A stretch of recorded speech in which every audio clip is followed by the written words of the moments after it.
All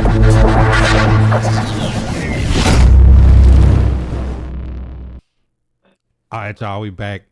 JJ Reddick, new head coach of the Los Angeles Lakers. Rich, I already see you shaking your heads. Give me your initial thoughts about LeBron James the Los Angeles Lakers hiring JJ Reddick. I mean, you said it. You just said it. LeBron James hired JJ Reddick. I mean, the man ain't got no coaching experience. I get that he may be a smart dude. He may be on podcasting and all that good stuff. But how do you get one of the best organizations, the top organization, the most valuable organizations in the NBA, go out and hire somebody with no coaching experience? This is definitely a LeBron James move. LeBron James strikes again. He gets to pick his coach. He gets to pick his team, and yet all he does is just go in the play-in tournament. Like like what is the Lakers doing? I would like to know from Laker Nation, like, is this a good hire? Like, because you could have probably kept Darvin Ham. You probably could have kept Frank Vogel. I mean, I'm pretty sure they would have been further along in the process if you'd actually gave him a true shot. You fired a coach after he won the championship because LeBron James fired a coach. I mean, come on, let's keep it real.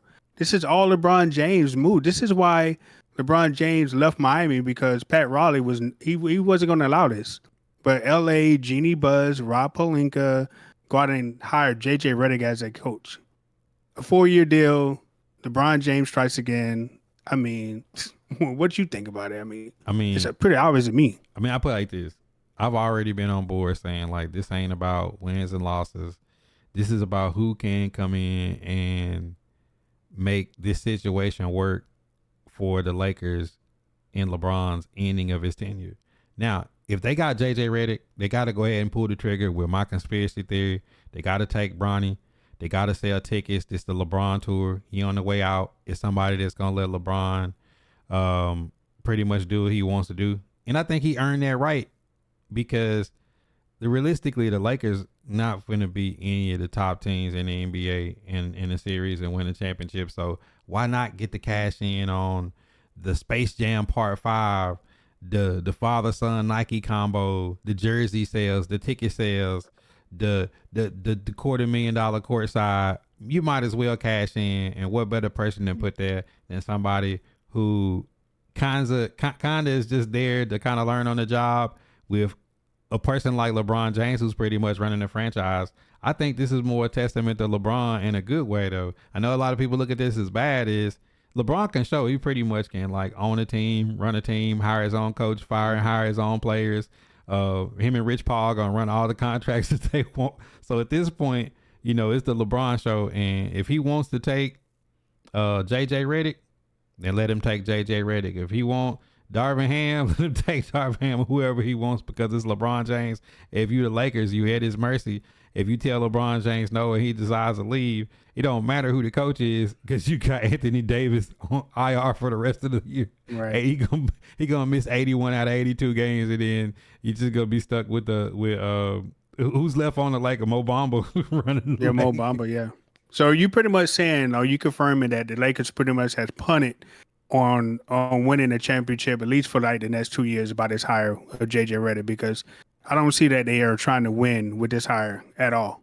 Yeah, JJ Reddick is not there to win a championship. It's pretty much a dub. I mean, if you look at the league, the Celtics are locked in, the Nuggets are locked in, the Timberwolves are locked in. All like the cream of the crop teams in the NBA are locked in, and every other team is like scrambling, hoping that they stars, like the Milwaukee Bucks, like the Suns, like they're praying that they stars stay healthy, the Clippers, to be able to compete. In reality, these teams that built young, that drafted young, that's built the team, they're like, look, let's just go get paid. It's time to get money, because I can't say what LeBron can't do, because he's defied the laws of gravity in physics. Being able to do what he does at that age, I don't think anybody will ever be LeBron's age and play as effective as he has been. He's earned the right that, you know what, we've seen so many franchises do players wrong at the end of their careers. If LeBron wants JJ Reddick, because he gonna take the blame anyways. You know, like one way, win or lose, he gonna get all the praise if they win. It ain't gonna be JJ Reddick the reason why the Lakers win if they win, and it won't be JJ Reddick's fault. So JJ Reddick is actually in a great position. Win, lose, or draw, it won't be his fault. So he can pretty Right. much just skate through this situation, learn on the job, and listen. If you can coach in LA and deal with that pressure, you can go. You can go coach at one of these mid markets if it don't work Right. out. I mean, like for the Lakers, it's like a high risk. I mean, a low risk, high reward. Because if JJ happens to work out, it's going to be great. But if he didn't work out, it's going to be okay. He didn't really have the experience anyway. He shouldn't have had that job. So, um, to sum up LeBron James' career in the Lakers, right? He has one Mickey Mouse ring and multiple play-in tournament appearances. Like Laker Nation, Laker fans, how could you be okay with that? That man has single-handedly ruined your franchise. In my honest opinion, I think he needs to go ahead and retire and give the keys back to Laker Nation. Like he's ruined their whole franchise. Their whole organization has been ruined the last couple of years because of LeBron James, and now he brings his friend on, JJ Reddick, the coach, to end his career. I mean, it's Look, unfortunate for the Lakers. look, Kobe would never. Kobe would never. listen. I don't want to be unfair and disagree with you, but Rich, I gotta disagree. At the Mm. time that my favorite player, Kevin Durant, was looked at as a person that could eclipse LeBron James, Kevin Durant has done just as bad or worse on his teams than at least LeBron has brought a championship.